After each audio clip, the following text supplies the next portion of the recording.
Estos eventos están en nuestra página de internet por si los quieren revisar. Pero bueno, pasemos a la presentación del doctor Manuel Luciano Ayibis Pelayo, quien es doctor en Derecho por la UNAM, con la tesis premiada en segundo lugar del premio del Instituto Nacional de Administración Pública en 1998. Es maestro en Derecho en Tulane, maestro en Administración Pública en la University of Michigan, ambas en Estados Unidos, en el periodo de 1977 a 1979, y fue becario de CONACYT y de Banco de México. Asimismo, ha tomado el curso de Instituciones y Técnicas Tributarias del CIAT en el Ministerio de Economía y Hacienda de España en 1983, y es licenciado en Derecho por la Universidad Iberoamericana con mención honorífica, y la tesis premiada con el primer lugar en Derecho con mención honorífica, con la tesis premiada por el primer lugar del primer concurso de tesis profesionales de la Canaco en 1976. Asimismo ha sido galardonado con la medalla de oro José Sánchez Villaseñor, también por la Universidad Iberoamericana en 2011, medalla Alfonso X, el Sabio, en la UP en 2010, premio especial Miguel Villoro Toranzo, en la Universidad Iberoamericana en 2004, medalla al mérito universitario por la misma universidad en el año 2000, y con el diploma al mérito universitario en la Universidad Iberoamericana en 1996. Es vicepresidente del Instituto Latinoamericano de Derecho Tributario, vocal ejecutivo de la International Association of Tax Judges, vicepresidente de la Academia Mexicana de Derecho Fiscal, vicepresidente de la Academia Nacional de Derecho Administrativo y Administración Pública, vocal de la International Fiscal Association, Grupo Mexicano, miembro del Ilustre Nacional Colegio de Abogados, miembro de la Barra Mexicana Colegio de Abogados, miembro del Colegio Nacional de Profesores e Investigadores en Derecho Fiscal y miembro del Tribunal Universitario de la Universidad Iberoamericana. Ha realizado la publicación de diversos libros, tales como Interpretación de Tratados Internacionales Tributarios, Teoría General de la Interpretación, Fisco, Federalismo y Globalización, y Tratado de Derecho Fiscal y Administración Tributaria en México. Ha realizado numerosas coautorías y ensayos en más de 23 libros colectivos y más de 50 artículos y ponencias. Más de 33 años de docencia impartiendo cátedra en la licenciatura en Derecho y diplomados de la Universidad Iberoamericana, el doctorado en Derecho Fiscal de la Universidad de Salamanca, la maestría en Derecho Administrativo de la Universidad Panamericana y los posgrados en Derecho y en Contaduría y Administración de la UNAM, entre otras instituciones. La experiencia profesional del doctor Ayibis es de más de 40 años, habiendo ocupado diversos cargos en la Secretaría de Hacienda y Crédito Público, la Contaduría Mayor de Hacienda, Fertimex, el Instituto Mexicano del Seguro Social. En enero de 1997 fue designado magistrado regional del hoy Tribunal Federal de Justicia Fiscal y Administrativa.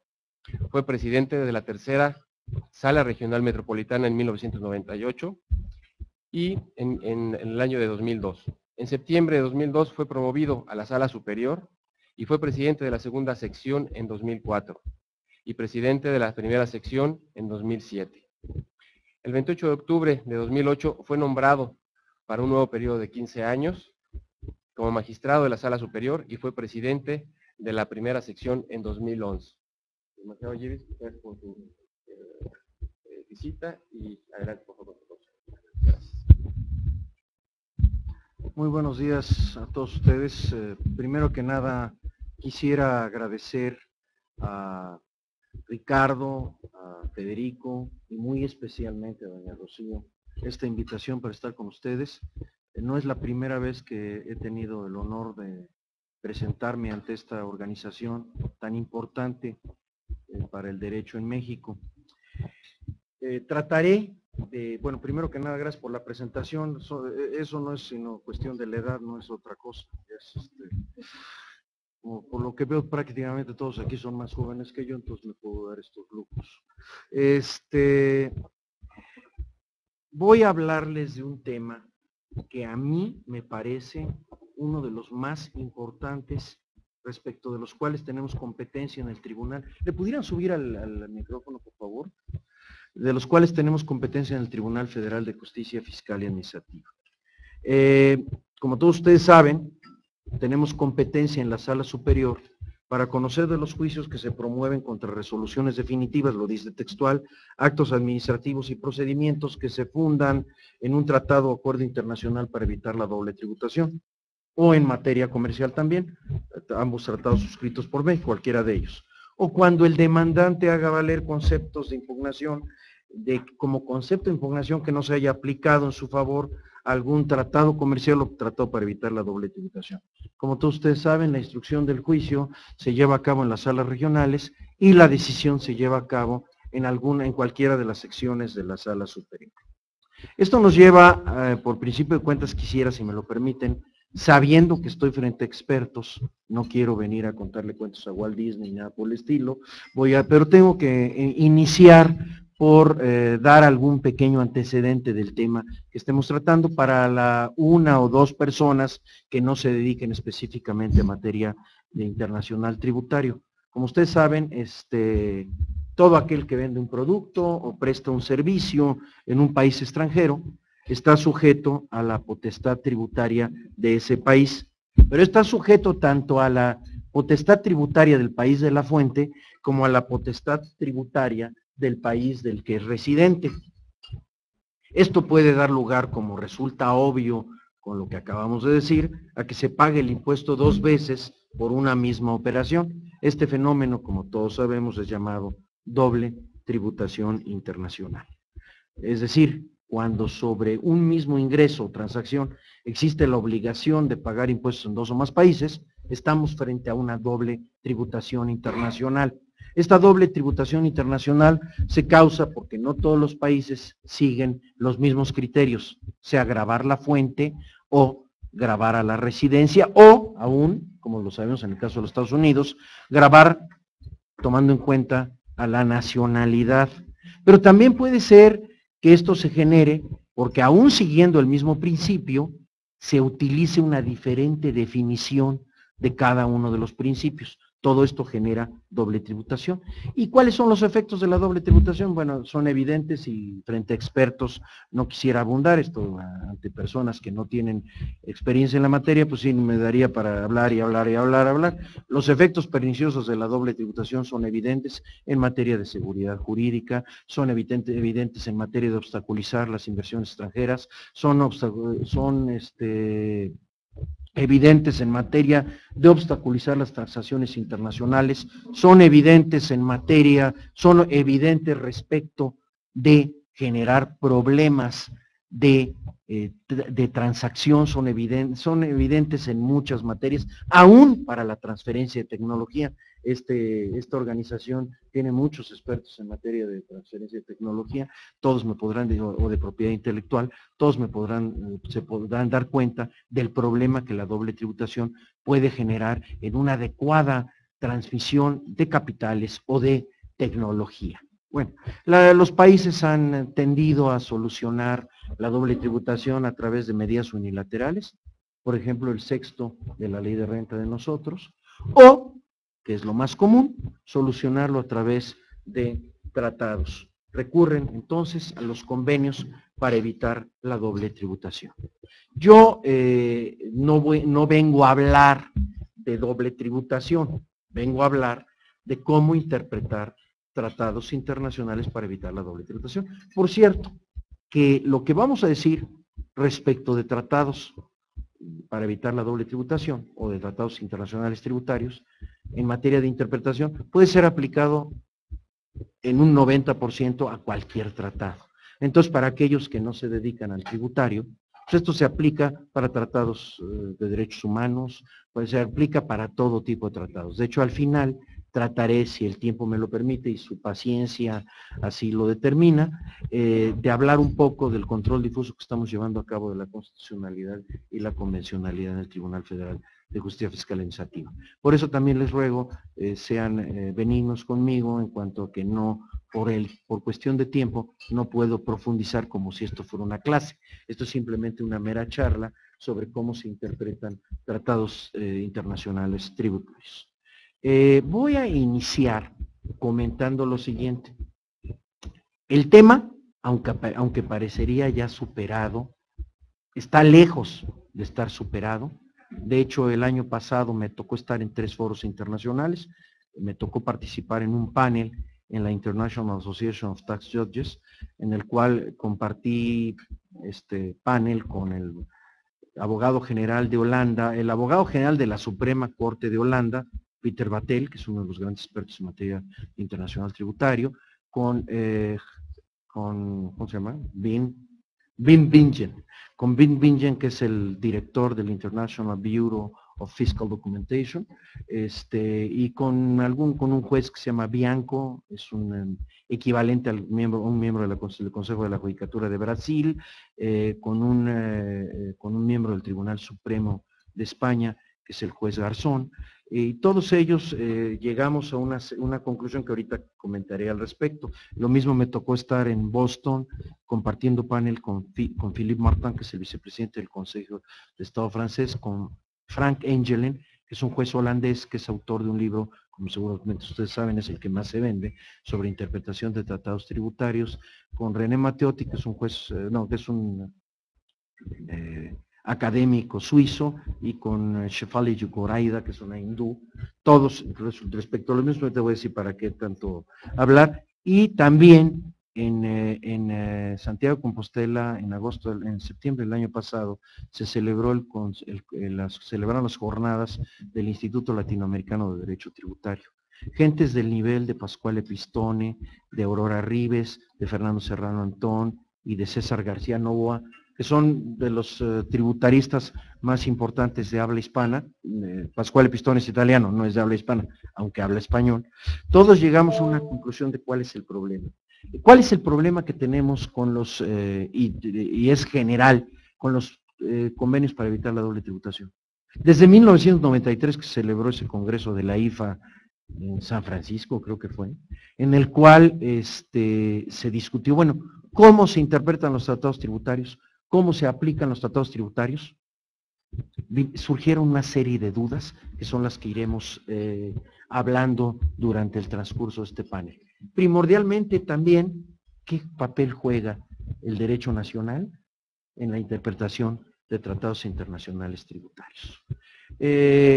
Todos quisiéramos que el principio de la interpretación concordante o la interpretación común se hiciera una realidad. Es decir, que si nosotros aplicamos un convenio para evitar la doble tributación en México, se aplicara igual en Estados Unidos, se aplicara igual en Suiza, se aplicara igual en Noruega, se aplicara igual en todas partes. En todas partes, evidentemente, en que se esté aplicando y que sea, si es un convenio bilateral entre México y Estados Unidos, que se aplique igual entre México y en Estados Unidos. Si es entre México y Suiza, que se aplique igual en México y en Suiza. Si no se aplican igual los convenios para evitar la doble tributación y no logramos esta interpretación concordante, estamos frustrando los propósitos de estos convenios para evitar la doble tributación. El principio, entonces, una primera inquietud de todos es cómo lograr precisamente una metodología que nos lleve a una interpretación común. Otra preocupación de todo el mundo es, bueno, los convenios para evitar la doble tributación contienen términos que no están definidos o están parcialmente definidos, es decir, sin exhaustividad. Me voy directamente al derecho nacional, aplico, ¿qué parte aplico de los convenios? Una duda muy importante es, ¿se utiliza la Convención de Viena la Convención de Viena sobre el Derecho de los Tratados de 1969? Por cierto, voy a hacer un paréntesis sin ánimo de acusar ni de decir nada respecto de nadie. En la última resolución miscelánea surgió una cuestión que parecería una nimiedad, pero resultó un error craso, que afortunadamente a raíz de comentarios que se hicieron en la IFA, llevó a que los servidores públicos encargados de esto modificaran esa regla de la miscelánea y la pusieran. Se estaba basando la miscelánea en la Convención de Viena sobre el Derecho de los Tratados entre Estados y organizaciones de 1985, si no me falla la memoria. Bueno, tiene dos problemitas. Un problema que dirán ustedes, pero algo no está importante, es que todavía no está en vigor. Entonces, francamente, pues, aplicar un tratado que todavía no está en vigor, pues nos ponen un poquito en problemas. No está en vigor, no porque no lo hayamos suscrito en México, sino porque se requiere un número X de países que tienen que suscribirlo y todavía no lo suscriben. Pero segundo, además, que no es aplicable al tema, porque esa convención, pues con todo y que se confunde entre las dos, la Convención de Viena sobre el Derecho de los Tratados de 1985 dice exactamente igual que la de 69, nada más que la de no me hagan caso de 85, no me acuerdo exacto de la fecha, pero esta última es entre organizaciones y estados. ¿Qué quiere decir? Es México y OEA, México y ONU, México y Comisión Interamericana sobre Derechos Humanos, México y la OCDE. No es, por ejemplo, México, Suiza, México, Estados Unidos. Entonces, para efecto de convenios para evitar la doble tributación, pues la Convención de Viena que es aplicable es la Convención de Viena sobre el Derecho de los Tratados de 1969. Lo digo como un dato porque aún ya hay una jurisprudencia por ahí de la Corte en la cual, por error, hicieron mención a esta última. Evidentemente no es la que debe ser aplicable. Bueno, también otra duda que nos surge, y esto apenas estamos iniciando, es, ¿utilizamos el artículo 3.2 o no lo utilizamos del modelo de convenio de la OCDE? Bueno, entonces, sin más preámbulos, si me permiten, vamos a analizar de qué estamos hablando. Vamos a hablar de interpretación de tratados internacionales tributarios. Para esto tenemos, obviamente, rápidamente ponernos de acuerdo de qué estamos hablando. Estamos hablando de interpretación. No les voy a aburrir con definiciones ni nada por el estilo, simplemente comentarles que desde un punto de vista etimológico, la interpretación evoca la idea de mediación. Antes que nada, quisiera recordarles que últimamente todos seguimos la teoría, últimamente estoy hablando desde los años 60. En materia de interpretación, prácticamente la teoría que ha dado la pauta, si no piensen ustedes en Zagrebelsky, piensen en Ferraioli, piensen en Tarello, etcétera, ha sido la teoría italiana. Es más, el mismo Atienza, con todo y que pues evidentemente no lo comenta tal cual Atienza y García Amado y todos los neoconstitucionalistas españoles, pues siguen la teoría neoconstitucional de los italianos. Pero bueno, a ver, cuando hablamos de interpretación, estamos hablando de una actividad en la cual, desde un punto de vista meramente gramatical, etimológico, el traductor es el mediador entre el texto normativo y el recipiente de la norma. ¿A qué me refiero? Piensen ustedes, por ejemplo, en la interpretación, en la labor que realicé. Si ahorita estuviéramos hablando en inglés y hubiera un intérprete, ese intérprete, ¿qué es lo que estaría haciendo? Es mediando al traducir, estaría traduciéndonos a nosotros de un idioma al otro. Es más claro cuando tomamos, siguiendo un poco a Emilio Betti y sobre todo a Jerome Frank, de que, les recomiendo por cierto su libro, se llama Interpretation, the Words of Music, en que él hace el parangón entre la labor interpretativa y la labor que realiza un violinista al interpretar una partitura. Si a usted le pone una partitura enfrente, es un pentagrama con una serie de puntitos, y empieza el director de la orquesta a hacer así, mientras no haya un violinista, un pianista, un saxofonista, bueno, sí, no sé si eso, no creo que no hay, un chelista, etcétera, a interpretar la partitura, el que empiece a hacer así, ustedes si van siguiendo el pentagrama, pues les sabe absolutamente a nada. Tiene que haber alguien que les traduzca esa partitura, y por ejemplo, el violinista se está convirtiendo en un mediador entre el compositor de esa obra y ustedes. Él es meramente el que se les está poniendo su conocimiento. Algo muy parecido sucede en materia tributaria. Bueno, en materia jurídica. Antes de seguir más adelante, y siguiendo también la teoría italiana, debo comentar a ustedes que la interpretación tiene dos acepciones. Básicamente, cuando hablamos de interpretación, podemos referirnos a la labor interpretativa. Ustedes se han preguntado, ¿cómo interpreto esto? Se refieren a la metodología para interpretar algo. Oye, vamos a interpretar el artículo 5 del Código Fiscal. Esa es la labor interpretativa. Es muy diferente a la otra acepción, al resultado de la interpretación. Ustedes le han dicho a alguien, a ver, dame tu interpretación de este artículo. ¿Cómo interpretas esta parte? Lo que les digan va a ser el resultado de la interpretación. Entonces, esto nos lleva a dos cosas muy importantes. que la interpretación y la aplicación de textos normativos es diferente. La interpretación, precisamente la labor interpretativa, se realiza sobre textos normativos, en los cuales estamos queriendo sacar el resultado de la interpretación, que no va a ser otra cosa sino el contenido del texto normativo. La aplicación, entonces, contrariamente a la interpretación, la aplicación se va a dar sobre el resultado, es decir, vamos primero a interpretar, utilizando la labor interpretativa, vamos a interpretar un determinado artículo, por un texto normativo. De ese texto normativo vamos a obtener un resultado. Ese es el resultado que vamos a aplicar. ¿Sí me estoy explicando? Entonces pensemos que la interpretación se realiza sobre textos y la aplicación sobre resultados. Entonces, es obvio, y esto lo han dicho desde Fred y Carl von Savigny en adelante, se ha dicho que la interpretación es distinta a la aplicación, que siempre tiene que haber interpretación como paso previo a la aplicación. Ahora, precisamente la aplicación se concibe como un procedimiento, una fase ulterior. Esto para los tributaristas, esto que está aquí no es mío, es de Amatucci. Bueno, Amatucci mismo, ¿cómo la define? Dice, bueno, ¿qué es la aplicación? Es una fase ulterior en la que se está realizando una ósmosis. Piensen en sus clases de secundaria, se realiza una ósmosis entre el resultado de la interpretación y los hechos. Yo ya conozco los hechos, voy a aplicar mediante esta fase ulterior a la fase interpretativa, por eso se llama que es un ulterior. Y aquí viene una duda que es que haga Ganuzas la pone muy bien. Dice, ¿qué fue primero, el huevo o la gallina? ¿Qué fue primero, los hechos o la norma? ¿Qué tengo que ver primero?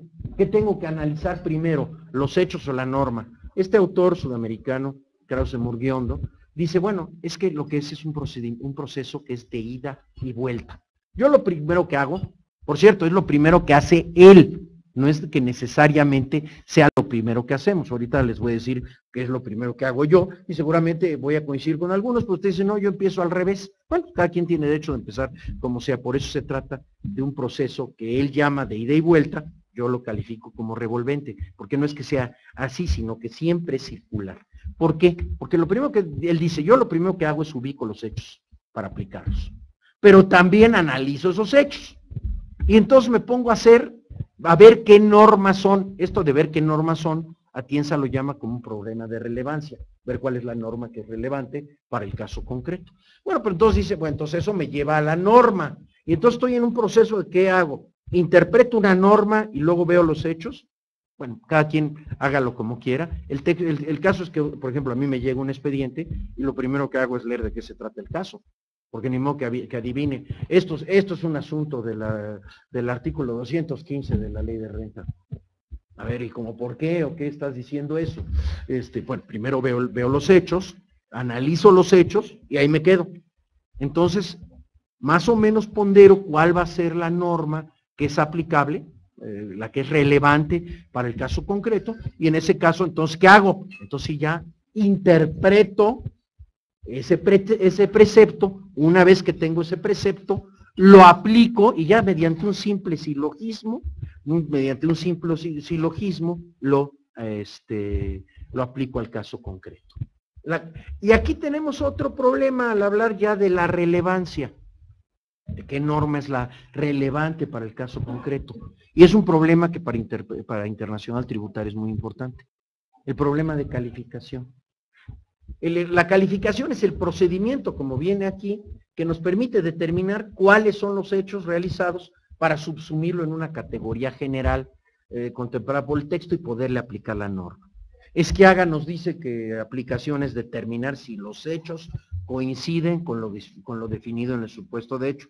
Me gusta más un tributarista Pérez Royo, que seguramente ustedes conocen más, y él nos dice que la calificación es la operación mediante la cual se determina cómo encaja una u otra situación concreta de la vida real en los límites del presupuesto de hecho que define la norma. Vamos a poner un ejemplo. Nosotros queremos saber, yo arriendo casas y yo quiero saber cuál es el tratamiento fiscal para los rendimientos del capital inmobiliario. Precisamente antes de analizar esa norma que habla de los rendimientos del capital inmobiliario, lo que tengo es que saber si tal o cual operación la que estoy realizando, eso no es un rendimiento del capital. Primero la tengo que calificar, fíjense que viene mucho de clasificar. ¿Qué es lo que hago cuando califico? Clasifico en materia tributaria, es muy importante, porque si lo clasifico como una cosa u otra, pues me va a dar como consecuencia si se trata, por ejemplo, de un regaleo o de un beneficio de capital. En otras palabras, si paga aquí o no paga. Es tan importante por eso el proceso de calificación de la norma. Ahora bien, para interpretar tratados internacionales, pues lo primero que tenemos que ver para poder interpretar es, bueno, ¿tienen jerarquía en México los tratados internacionales? La respuesta todos ustedes la saben, porque ya no hay duda a partir de las últimas definiciones de la Suprema Corte de Justicia y sobre todo a raíz de la reforma al artículo primero constitucional en materia de derechos humanos de junio de 2011. Hasta 1999, pero específicamente del 92 al 99, que empezaron estos problemas, las leyes federales y los tratados internacionales se dijo por la Corte que tenían la misma jerarquía. Esto pues todo el mundo dice, oye, pues yo leo el 133 y eso dice. Dice que forman parte de la ley suprema, dice el 133, tanto la Constitución como las leyes que de ella emanen, como los tratados celebrados de conformidad con la misma. Palabras más, palabras menos, es lo que dice el 133 constitucional. Y precisamente este pobre 133 lo han interpretado en un sentido, lo han interpretado en otro. Creo que ya vamos en un camino adecuado a una interpretación correcta. Bueno, en 1999, no a raíz de un asunto fiscal, si no me falla la memoria, en un asunto laboral, la Corte tomó una determinación que toda vez que no era el tema fundamental, no lo pudieron hacer jurisprudencia, ustedes recordarán. Entonces, en ese momento, la Corte decidió que los tratados internacionales se ubican jerárquicamente por encima de las leyes federales, pero, subrayo el pero, en un segundo plano en relación con la Constitución. ¿Por qué llegó a esta conclusión la Corte? Bueno, la conclusión que llegó en ese momento fue porque se trata de compromisos que asume el Estado mexicano. No es, o no fue, para no hablar del presidente actual, no fue Felipe Calderón el que fue y firmó una serie de tratados y ahí estuvo, y es un problema de Felipe Calderón. Fue México el que celebró los tratados. Eso no se nos puede olvidar, y ese es el tema fundamental que tomó en cuenta la Corte. Dice, pues por ello, precisamente, se le faculta a su titular actual y activo, a su representante en su calidad de jefe de Estado, aquí nada tiene que ver el que sea también jefe de gobierno, pero en su calidad de jefe de Estado se le faculta a que celebre tratados, pero con aprobación del Senado. ¿Por qué interviene el Senado? Interviene el Senado como representante de las entidades federativas, por eso es el Senado y no la Cámara de Diputados. Sin embargo, debo decirles, esto es a partir de 1934, porque antes de 1934 y en el siglo antepasado, era el Congreso de la Unión el que intervenía, pero en 1934, por razones que se explican en la exposición de motivos que yo no entendí muy bien, o que no comparto, dijeron, bueno, como el representante de las entidades federativas es el Estado, y realmente al hablar, es el gobierno federal, y como el presidente de la República, el Senado de la República, y como en un momento dado lo que queremos es que sigan formando parte del pacto federal, pues en ese caso con que ellos aprueben los tratados suficientes, bueno, por lo menos debemos de aceptar que tiene un tamiz parlamentario. Y este es el procedimiento que ha establecido nuestra Constitución. Es el presidente en su calidad de jefe de Estado, es el Senado en su calidad de órgano parlamentario, representante de las entidades federativas. Pero en 2007, y no la traje, perdón, la Corte todavía profundizó más en el tema de si eran, primero que nada, antes quisiera no pasar a esta siguiente, recordemos de esta lo siguiente, que están en un segundo plano respecto a la Constitución. Nadie está diciendo que los tratados están por encima de la Constitución, porque al contrario, el 133 dice que forman parte de los tratados de la Ley Suprema, dice los tratados celebrados de conformidad con la misma, es decir, los tratados celebrados de conformidad con la Constitución. Si es un tratado que no está celebrado por la Constitución, de conformidad con la Constitución, será un tratado que eventualmente resultará inválido. Ahora, sin embargo, en 2007 todavía profundizaron más, sacaron 3 tesis. Una de ellas dice, tratados internacionales son parte integrante de la Ley Suprema de la Unión y se ubican jerárquicamente por encima de las leyes generales, federales y locales. Y luego pone, esto es una interpretación del 133. ¿Por qué en esta parte? Bueno, ellos concluyeron que se ubican jerárquicamente abajo de la Constitución, pero por encima de las leyes tanto generales como federales como locales.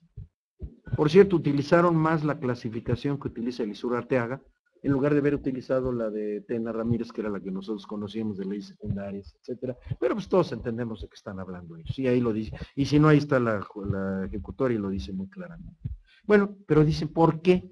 Dicen, porque en la medida que el Estado mexicano, al suscribir los tratados de conformidad con la Convención de Viena, y además atendiendo al principio fundamental de derecho internacional constitucional que se llama Pacta sunt servanda, contrae libremente obligaciones frente a la comunidad. Dice, frente a la comunidad internacional, dice, con obligaciones que no pueden ser desconocidas invocando normas de derecho interno. Y su incumplimiento supondría una responsabilidad de carácter internacional. Aquí la Corte completa lo que ya había empezado a decir aquí. ¿Por qué? ¿Por qué están por encima? Bueno, primero están por encima porque son parte de la ley suprema. Segundo, porque son obligaciones que contrae el Estado mexicano, que deben cumplirse. Y segundo, somos suscriptores de la Convención de Viena. Y al ser suscriptores de la Convención de Viena, aceptamos la Pacta sunt servanda. Aceptamos el que nuestra legislación interna no puede hacer lo que los tributaristas elegantemente llaman treaty overriding. Es decir, no podemos desconocer una obligación internacional porque diga lo contrario a nuestra legislación interna.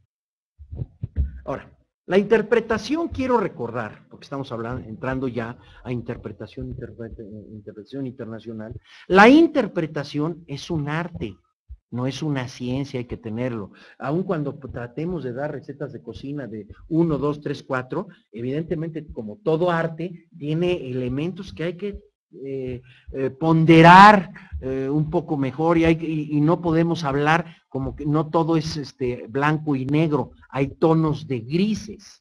Pero sobre todo tenemos que recordar que la interpretación nos va a decir lo que dice un tratado, no lo que debería decir un tratado. Los que interpretan no son quienes celebraron el tratado. Quien celebró el tratado es el presidente de la República. Entonces, quien interpreta lo que debe tratar de lograr es precisamente que el tratado sea un reflejo fiel de lo que se acordó con nuestros respectivos socios en todo el mundo. Bueno, para eso, desde 1948, desde el 45, 46, 47 y 48, con la ONU y todo lo que surgió a raíz de la ONU, acuérdense ustedes que ya en ese momento, ya los ciudadanos, o las personas, para decirlo más correctamente, las personas ya somos también sujetos del derecho internacional, ya no solo son los estados, tan somos ya sujetos del derecho internacional que podemos ir a quejarnos de nuestro estado. Si no, díganme qué es el caso de Rosendo Radilla Pacheco, es un nacional que se fue a quejar de su propio estado.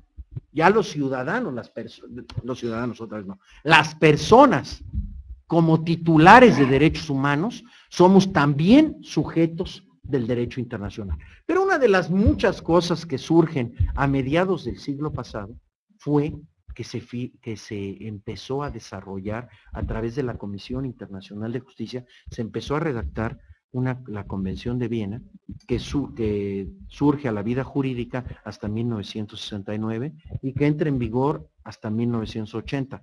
Por eso a muchos de nosotros no nos hace todavía, bueno, a mí sí, pero hago la aclaración, pero a muchos que son de mi generación, pues como que no les hace mucho clic la Convención de Viena porque se empieza a discutir en 69, digo, más bien, se empieza a discutir en los 50, pero se firma hasta 69 y entra en vigor en 80. Alguien que estudió en los 70 o aún en los 80s, pues era algo como ahora hablar del tema de la modificación de la Constitución a Derechos Humanos. Es algo que va a tardar un poquito en permear. Bueno, la Convención de Viena es el resultado de la codificación de la costumbre internacional en un tratado que sirviera para reglamentar, para conjuntar todo lo que la actuación internacional de todos los países. Compila precisamente reglas de derecho internacional y sobre todo de costumbre internacional.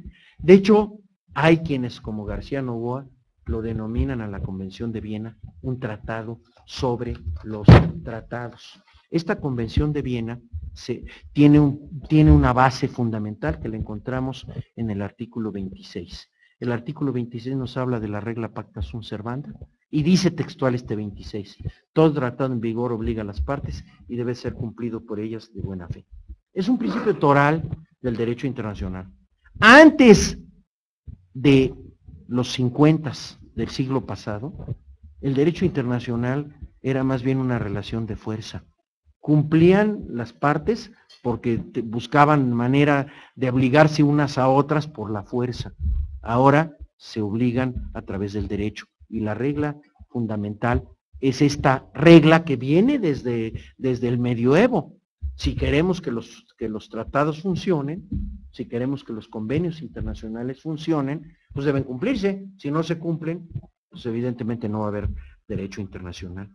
Evidentemente, si no existiera la pacta sunt servanda, se produciría un quiebre en las relaciones internacionales. ¿Simplemente por qué? Porque los tratados serían letra muerta, no se cumplirían.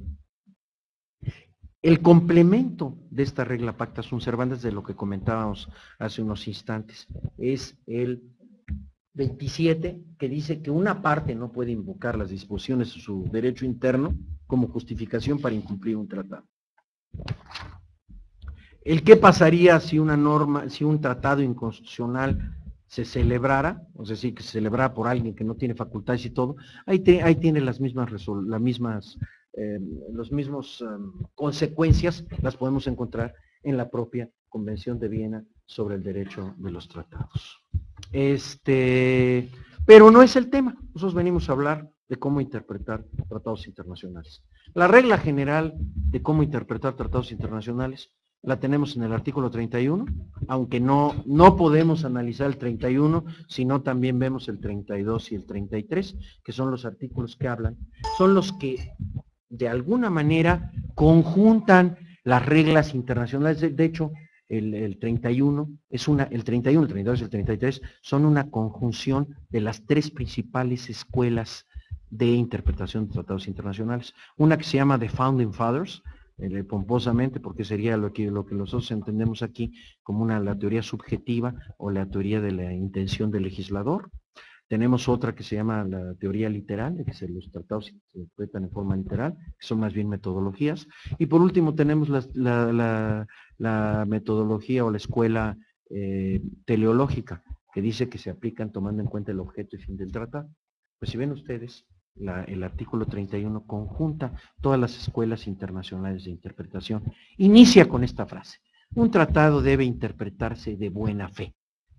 Aquí no nos está diciendo cómo, no nos está diciendo cómo interpretar, no está dando la metodología de interpretación.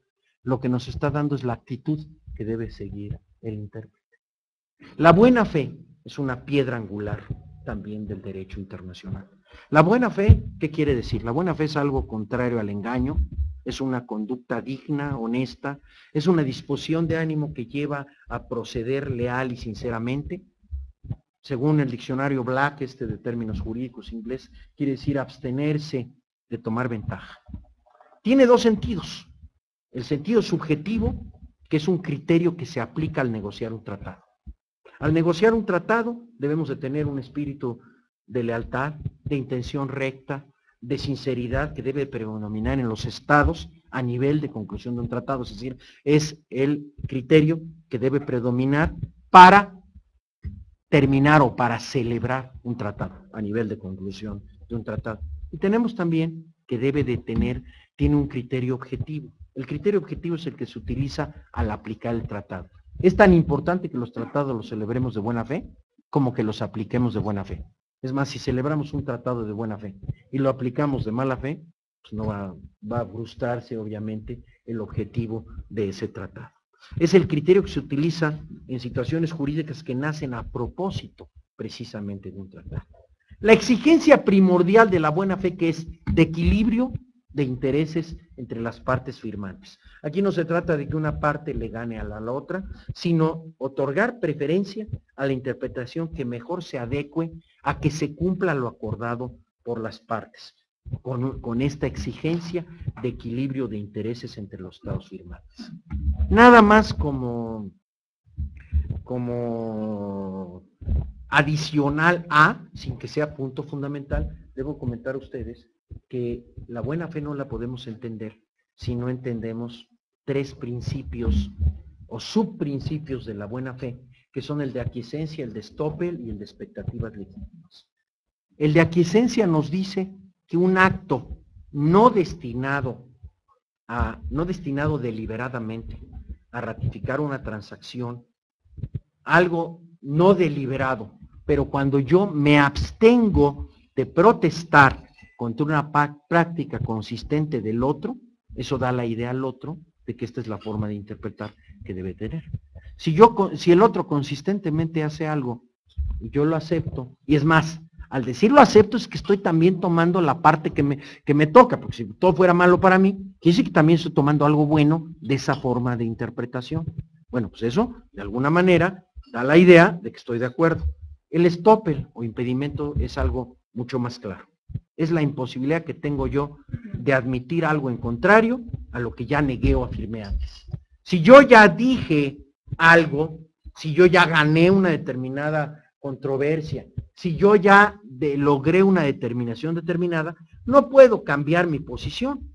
Si ambas partes aceptan una interpretación determinada, cuando llega en mi contra, yo no puedo decir, es que eso no es. Yo ya lo tuve, ¿sí me explico? Eso es actual. Ahora, estamos apenas hablando de la entrada, ahorita viene lo importante. Y otro se llama expectativas legítimas. La acción o la inacción mía lleva a los otros a que infieran un determinado comportamiento. Si durante las negociaciones yo estuve diciendo consistentemente que enajenación quiere decir X, no puede ser, o me abstengo de decir, no es que no quiere decir eso, la otra parte está diciendo, enajenación quiere decir esto. Entonces ya al momento de aplicar el tratado, ya no puedo decir en un momento dado, es que no quiere decir esto porque el otro ya tiene expectativas legítimas de que esa va a ser la interpretación que se le da. Pero bueno, eso es nada más con qué ánimo tenemos que llegar. ¿Cuáles son las escuelas y cómo dice la Convención de Bienes, su artículo 31, que deben interpretarse tratados? Voy a hacer otro paréntesis. Esto lo pueden ver ustedes en los anales de la Comisión Internacional de Justicia, hay mucho publicado, está en internet. También lo pueden ver en un libro de un sudamericano que se apellida Moyano. Él hace una muy buena síntesis de qué fue lo que pasó. Cuando estaban discutiendo, evidentemente estaba esa guerra, que por cierto ya nos están ganando, entre los sistemas romano-germánicos y los sistemas anglosajones. Los sistemas anglosajones querían que se interpretara en forma teleológica, es decir, que atendiéramos directamente al objeto y fin del tratado. Los países romano-germánicos dijeron que no, que debería de iniciarse la interpretación en forma literal. Ganaron los romano-germánicos. Por ejemplo, Pastor Riduejo, remembrando algo que se dijo, decía que el texto es la expresión auténtica de la voluntad de las partes. La URSS en aquella ocasión decía que el texto es la principal fuente de intención de las partes porque se fija en palabras la intención de las partes. Y entonces el primer elemento que tenemos para ver son las palabras, lo que se dijo en el propio tratado. Es la mejor manera de saber qué era lo que pretendían las partes. Mucho menos aleatorio y más equitativo para descubrir esa intención de las partes. Esto lo dijo el francés. Con todo y que me dice Philippe Martin que Francia no se adhirió en este tema a la Convención de Viena, no tengo la seguridad, pero no he tenido la curiosidad de checarlo, pero bueno, no tiene nada que ver. Lo que pasa es que se presume que las partes tuvieron la intención que aparece del significado ordinario de las palabras. De hecho, si ven ustedes, después de decir que debe interpretarse buena fe, dice conforme al sentido corriente que haya de atribuirse a los términos del tratado. Entonces, iniciaremos con una interpretación literal. Pero luego nos dice, conforme al sentido corriente que haya de atribuirse a los términos del tratado. Esta es la interpretación que nosotros llamamos sistemática. El contexto que es el entorno lingüístico o el entorno del cual depende el sentido y valor de una frase o de un fragmento. Es el entorno del cual depende lo que dijimos en un determinado tratado. Sáenz de Bujanda llega a calificarlo de interpretación auténtica. La interpretación auténtica, como todos ustedes saben, es la interpretación que da el autor de un determinado texto normativo. Entonces lo considera como interpretación auténtica. De hecho, el 3.2, el 31 en su segundo párrafo, dice que el contexto también contiene todo acuerdo que se refiere al tratado y todo instrumento formulado por una de las partes con motivo de selección de tratado y aceptado por los demás. Es decir, todo lo que esté alrededor del tratado, incluidos obviamente los acuerdos que tengan que ver, aunque sean posteriores, que tengan que ver con el tratado, forma parte del contexto del tratado. El tercer punto sería el objeto, lo que querían los anglosajones que fuera en primer lugar. ¿Cuál es el objeto de los tratados para evitar la doble tributación? Precisamente eso. El objeto es que evitar la doble tributación.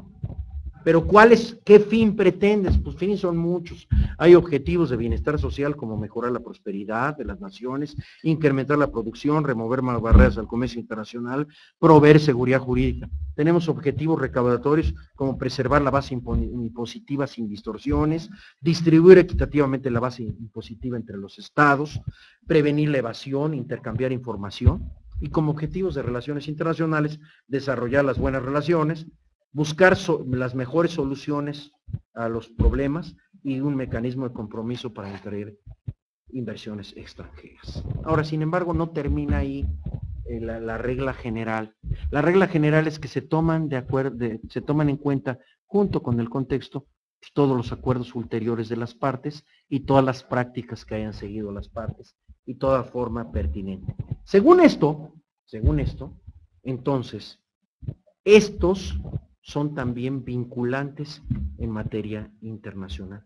Tenemos, por ejemplo, los MAPS, los Mutual Agreement Procedures, los procedimientos de acuerdo mutuo.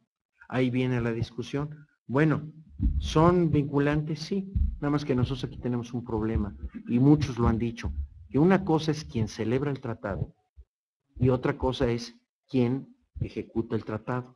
Y nosotros aquí todavía tenemos un problema adicional, que es diferente de quien concerta el tratado, que sería la Subsecretaría de Ingresos, a quienes son autoridades competentes para efecto del MAP, que es el SAT, específicamente Luis Natera, si no estoy mal en los nombres. Pues entonces, aun cuando constituyen evidencia objetiva del entendimiento entre las partes, para nosotros estos MAPs, yo creo que tienen, aun cuando sí podrían llegar a formar parte del contexto, pues tienen el problema de que el 72 de la Constitución nos dice que para modificar un tratado requerimos que sea modificado con el mismo procedimiento con que se celebró el tratado, y eso lo seguiremos teniendo. Pero bueno, vamos a seguir adelante. Por último, el artículo 31 nos dice que se dará un significado especial si consta que tal fue la intención de las partes. Bueno, esto sería muy bonito, señores, la verdad.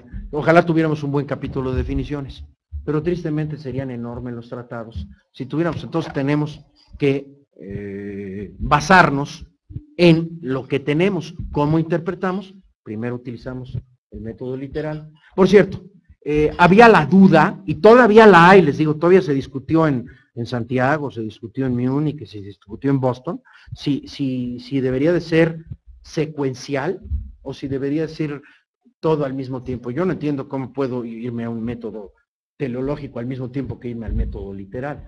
Y ya, por cierto, como una de las resoluciones que tomamos en el Consejo Directivo del ILAT, que salió, ya está publicado en las memorias del ILAT de las jornadas de Santiago de Compostela, es que un criterio para aplicar es que debe de seguirse en forma secuencial.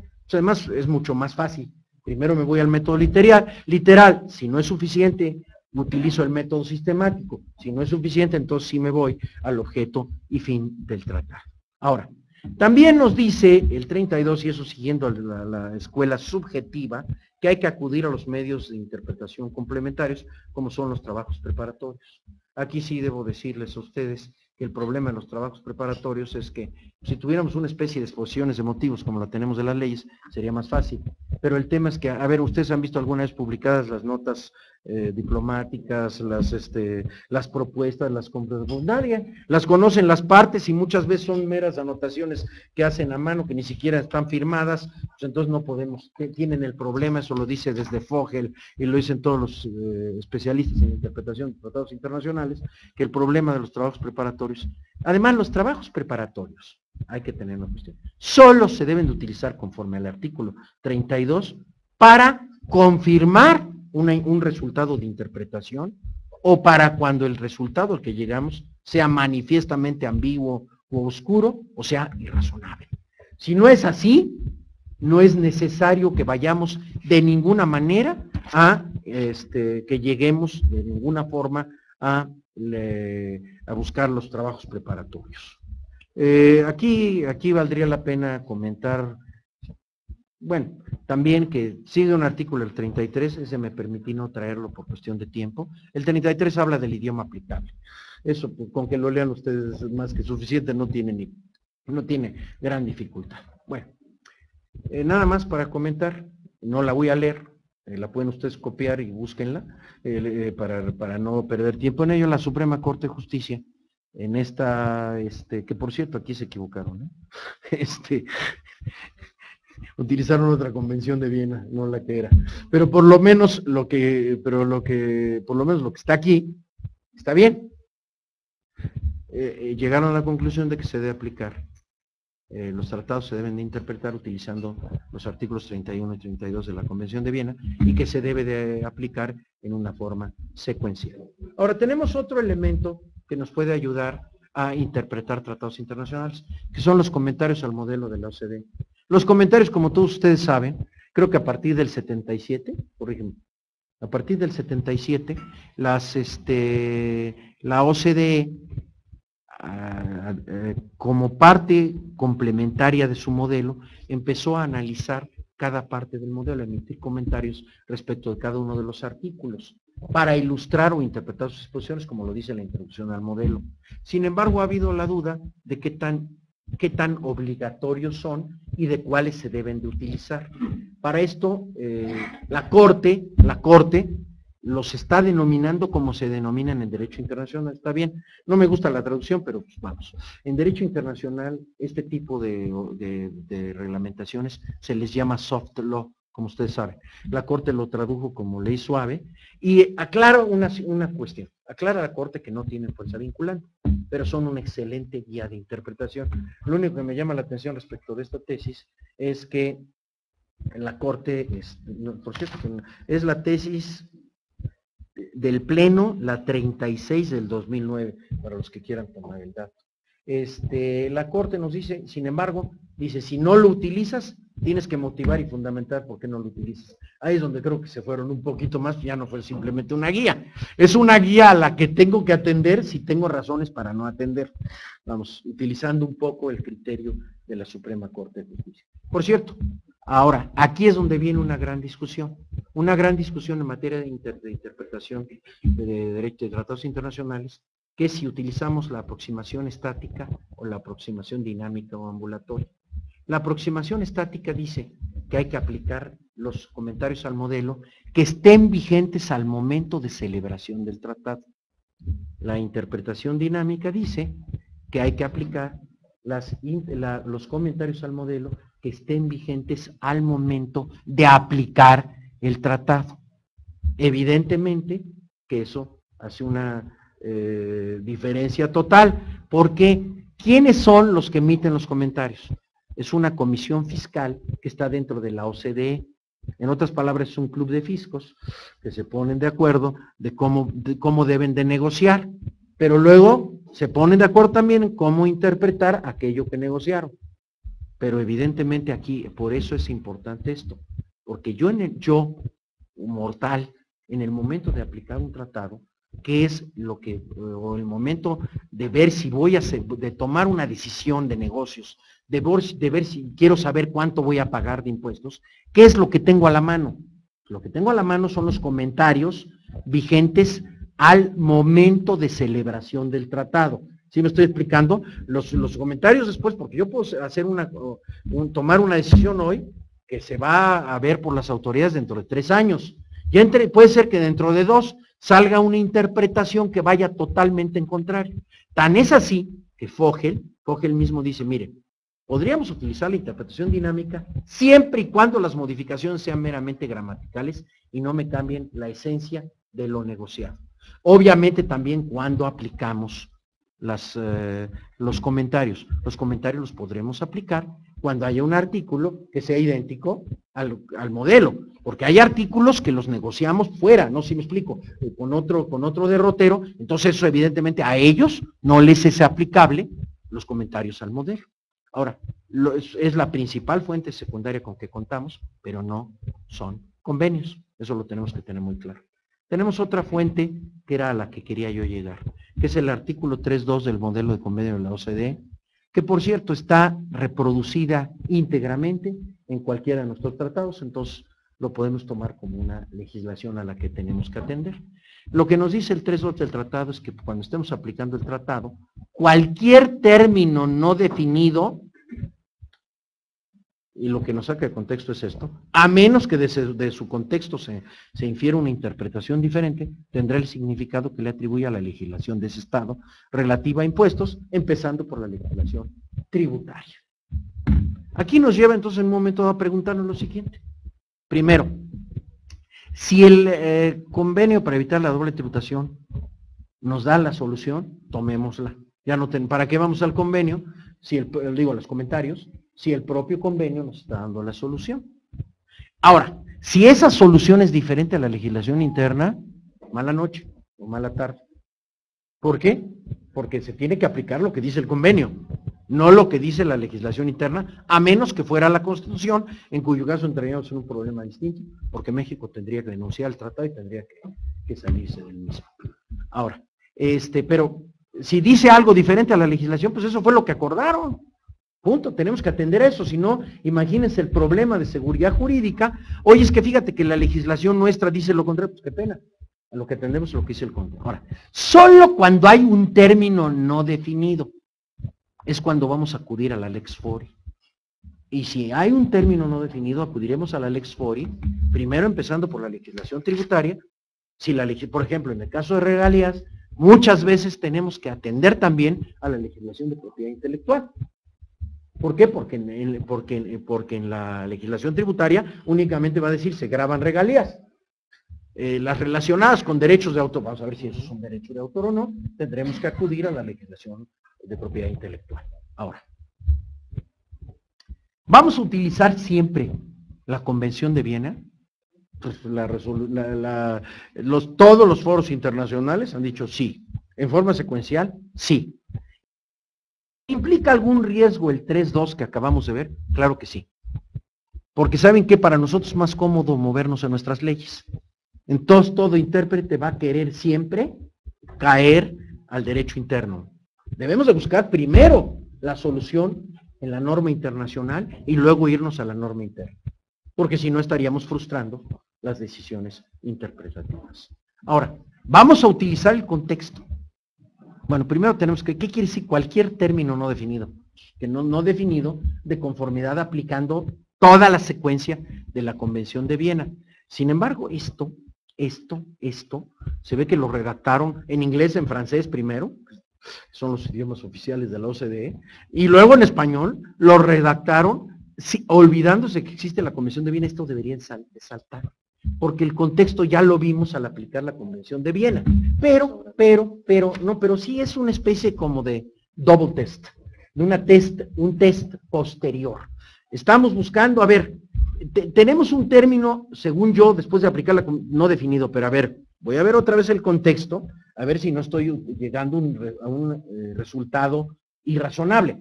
Si estoy, entonces tengo que regresar. Pero si no es irrazonable decir que hay un término no definido, entonces iríamos a una legislación. ¿Utilizamos una diferente a la fiscal? Claro, empezamos por la fiscal, pero la fiscal no nos va a dar todas las respuestas. Vamos a tenernos que ir a la legislación de que toque.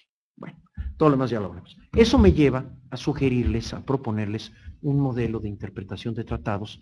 Si quieren, me voy a concentrarme, ya no voy a hablar de control difuso y todo, para que podamos hablar con un poquito, mejor terminar este tema, que era el original, con una sola. Sí traigo preparado el otro, pero yo estoy viendo que quedé que iba a terminar en 1 hora, todavía me quedan 15 minutos, voy a tratar de hacerlo. La primera etapa que tenemos que hacer es identificar si un ingreso está grabado en México o no. ¿Por qué? Pues por lógica. Si esa operación no está grabada en México, ¿para qué nos ponemos a buscar que si hay tratado, que si no hay tratado? Simplemente no está grabado, no se paga y adiós. Analizamos la operación para ver si genera un pago de impuestos en conformidad con esta legislación. Si no genera un pago, adiós. Si genera un pago, entonces sí, ya tenemos. Lo primero que tenemos que ver es si el contribuyente es o no residente en el extranjero. Si es residente en el extranjero, pues entonces vamos a decir, bueno, aquí tenemos que aplicar el título quinto. Bueno, entonces ahora ¿qué es lo que vamos a hacer? Antes de aplicar el título quinto, vamos a ver si hay algún tratado aplicable. El tratado lo que hace es darnos beneficios. Entonces vamos a ver si hay algún beneficio. Si hay tratado, lo primero que tenemos que hacer es calificar los hechos. Aquí vamos a determinar, a ver, esto es clasificarlo adecuadamente. ¿Esto es una regalía o es un beneficio empresarial? Para saber qué es lo que le vamos a aplicar. Ya una vez que calificamos, verificamos si el convenio para la doble tributación es aplicable a esa materia. Porque si no es aplicable esa materia, pues entonces vamos a aplicar el título quinto y ya nos quedamos. Si sí es aplicable a esa materia y al momento en que se celebró, al momento de devengo del impuesto, al momento de que se generó el hecho, que se realizó el hecho generador del crédito fiscal. Y también ver si establece un beneficio. Porque en una de esas no nos está estableciendo nada, si no hay un beneficio, quiere decir que no se está tratando la materia, entonces ¿para qué nos vamos a tratar? Bueno, y luego, ¿qué vamos a hacer? Aquí sí ya, interpretar el convenio tal cual lo vimos. Me voy a saltar esto, porque ya es lo que acabamos de ver, empezar por lo literal, el contexto, todo eso. Nada más les quiero decir que todavía hay una duda válida que tenemos mucho. ¿Qué es? ¿Qué va primero? ¿Los comentarios o la legislación interna? ¿Irían primero los comentarios si estaban vigentes al momento de celebración del tratado? Si no, yo creo que van después. No sé si me estoy explicando. Porque hay que tener mucho cuidado, porque entonces sí formarían parte del contexto. Si no, no forman parte del contexto. Ahora, como cuarta etapa, una vez que ya tengo el resultado de lo que me dice el tratado, en qué condiciones se aplica, cómo se aplica, entonces lo que hago lo subsumo a los hechos. Pero antes de subsumirlo a los hechos, como quinta etapa, ¿qué es lo que hago? Satisfago los requisitos de aplicación y de procedimiento que prevé la legislación interna. Es decir, me voy al quinto. El quinto de la ley el quinto de renta. El quinto de la ley de renta me dice, a ver, ¿se trata de un extranjero? Sí, pues pruébamelo. Es lo primero que tengo que saber, si hay los elementos de prueba para probar que se trata de un residente en el extranjero. Porque si se trata de un residente en territorio nacional o no podemos probar que es un residente en el extranjero, nos olvidamos y se aplica la ley de renta tal cual. Pero entonces tenemos que probar. Y segundo, aquí sí tenemos que tomar una decisión de negocios. Le retenemos. Miren, no es que me preocupe mucho lo que les pase a los extranjeros. Es que lo que les pase a los extranjeros beneficia o perjudica a algún mexicano. Porque el importador, el que va, o el que está celebrando el negocio con la parte esa, va a tener que retener. Y si no retiene, es el responsable solidario, ustedes lo saben. Entonces, por eso es importante también. Bueno, Entonces, ¿qué es lo que hago? ¿Puedo decidir retenerle? Claro, tengo que tener mis documentos a la mano porque me van a verificar que si efectivamente es un residente en el extranjero, o puedo sugerirle a él que él solicite su devolución. Esto es medio iluso. Si el extranjero llega y dice, a mí me das 200 libres de polvo y paja, tú pagas, despagas y haces lo que quieras. Pagas, despagas, me refería a la devolución. Claro. Haces tus cuentos, a mí me das tanto y yo me voy con eso y es tu problema. Que no es tanto que sea su problema, porque sabemos que obviamente también son responsables, pero bueno. Pero de todas maneras, entonces es responsable del que lo hace. Él decide si le retiene o si le devuelve. Normalmente deciden retenerle menos. Y ya con eso estamos aplicando los tratados. Ya con eso terminamos de aplicar los tratados de derecho para evitar la doble tributación. Nada más una mera referencia, aunque no voy a tratar el tema. Recuerden ustedes que el 26 de junio de 2011 se amplió la protección a los derechos humanos, de forma que si un tratado internacional suscrito por México otorga mayor protección o mayores derechos a las personas, debe aplicarse esto.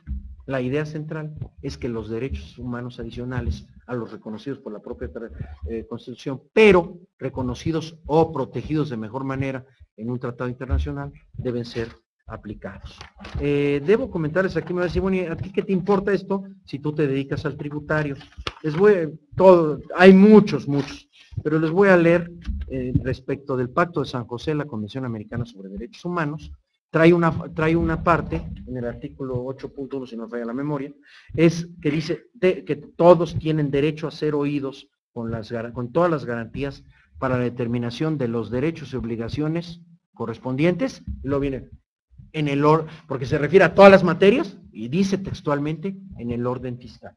Entonces el tema es perfectamente aplicable a materia tributaria, y a materia administrativa y a todas las materias. Ahora, el tema fundamental es que ustedes saben que a raíz de esta modificación constitucional y a raíz del caso Rosendo Radilla Pacheco, ya nos obligaron a todos los juzgadores a realizar el control difuso de la constitucionalidad y de la convencionalidad en materia de derechos humanos. Para doble tributación nosotros teníamos un control convencional desde mucho antes. Desde el 95 éramos titulares de eso. Pero ahora también para aplicar tratados que tengan que ver con derechos humanos. No tienen que ser específicamente convenciones sobre derechos humanos. Sean tratados que tengan algún tema de derechos humanos. Y por cierto, adicionalmente a que ya tenemos esa competencia, les debo decir que los convenios para evitar la doble tributación traen temas de derechos humanos, como por ejemplo el principio de no discriminación. Ahora, ha venido todo un camino en que ya estamos aplicando el control difuso. El control difuso tiene varias variantes, se aplica la interpretación conforme, etcétera. ¿Cómo aplicamos el control difuso?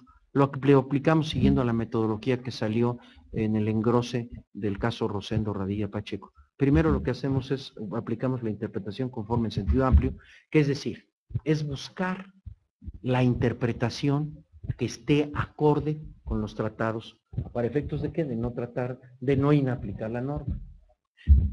Después, si esto no es posible, aplicamos la interpretación conforme en sentido estricto. ¿Qué quiere decir? Si tengo dos posibles opciones, voy a optar por aquella que dé mayores beneficios a la persona. Y si esto no es posible, voy a inaplicar la ley. No estamos expulsando a la norma del sistema. Eso le compete al Poder Judicial. Pero estamos no aplicando la norma. Nosotros hemos inaplicado mucho el artículo 152 del Código Aduanero, de la ley aduanera, por la multa, por el procedimiento y por todo. Si hay un artículo que se esmeraron en redactar mal, pues violatorio de derechos humanos. Perdón, no es nada personal, mi querido. Es un mero comentario. Podríamos platicar mucho. Yo con esto daría por terminado. Es un mero esbozo muy simplón de lo que es la interpretación de las dos instituciones. Estoy solo. Muchas gracias. Muchas gracias, magistrado Mallivis. Muy clara su exposición, muy interesante. Y si tenemos unas preguntas, por favor, adelante, señor.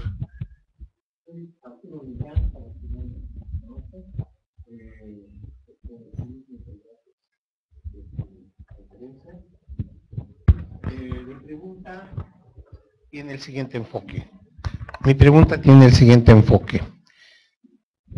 La inaplicabilidad de la ley tiene como objeto evitar que algo que es... Perdón, si me permite, antes de que me dé su pregunta, me acaba usted de recordar algo que no dije, que es importante para que de lo que me gusta preguntar. El que inapliquemos la norma no quiere decir que no apliquemos ninguna. Nos vamos a aplicar, obviamente, la norma superior, el tratado o la Constitución, que otorgue esos beneficios que está negando ese artículo que estamos inaplicando. Solo cuando hay una violación de esos artículos es cuando inaplicamos la norma.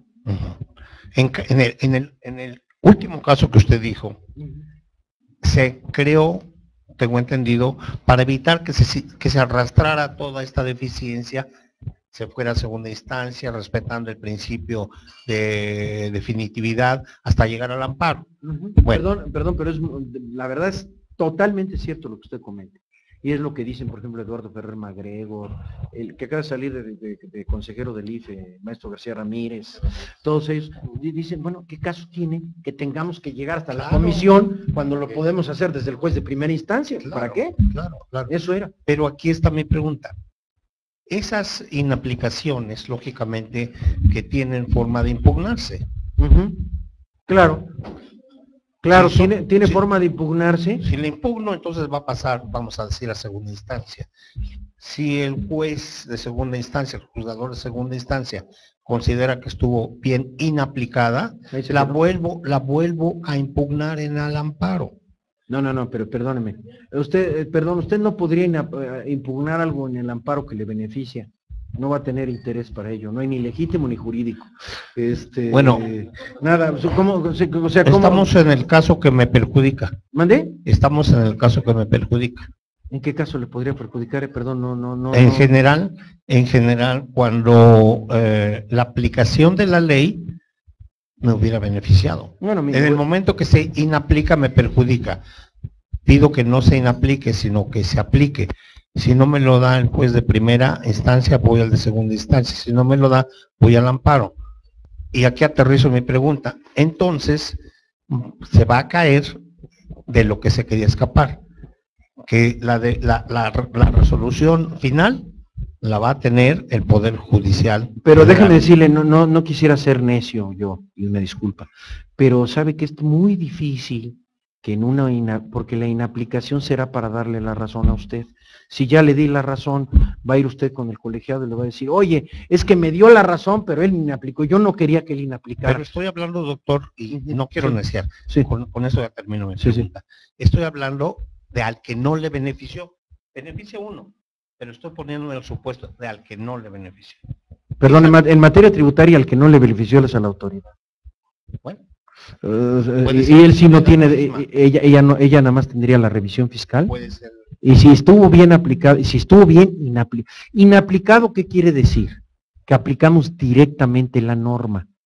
O sea, no quiere decir que no aplicamos nada, por eso quise iniciar con eso. ¿Qué quiere decir eso? Que si en un momento dado, el artículo 152 dice que se debe de seguir un procedimiento X, y ese procedimiento tiene dotes, tiene visos de injusticia, porque nunca se lo notifican al importador, sino más van con el exportador, y al que le afecta es al importador.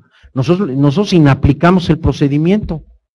Eso en un momento dado, si yo inapliqué ese procedimiento y digo, bueno, tiene razón, devuelvan el impuesto. O tiene razón, liberen la mercancía. Tiene razón, eso no entiendo cómo le pudiera afectar. Pudiera afectar probablemente en propiedad intelectual, que dijeran, oye, lo inaplicaste, pero lo inaplicaste mal. Como usted dice, si lo inaplicamos mal, es una indebida aplicación, entonces por lo tanto nos lo van a regresar en el amparo, y evidentemente tendrá, pero eso no va a llegar ni aún el caso que le beneficie va a llegar a la instancia superior, porque aquí el tema es la inaplicación. Quiere decir que lo inapliqué yo porque viola una norma de derechos humanos. No podemos ir allá a la Comisión Americana sobre Derechos Interamericana de Derechos Humanos a pedir que no me apliquen la convención, por ejemplo. Gracias, doctor. Sí. ¿Alguna otra pregunta? Pues muchas gracias. Estoy a sus órdenes y gracias por todo. Me voy.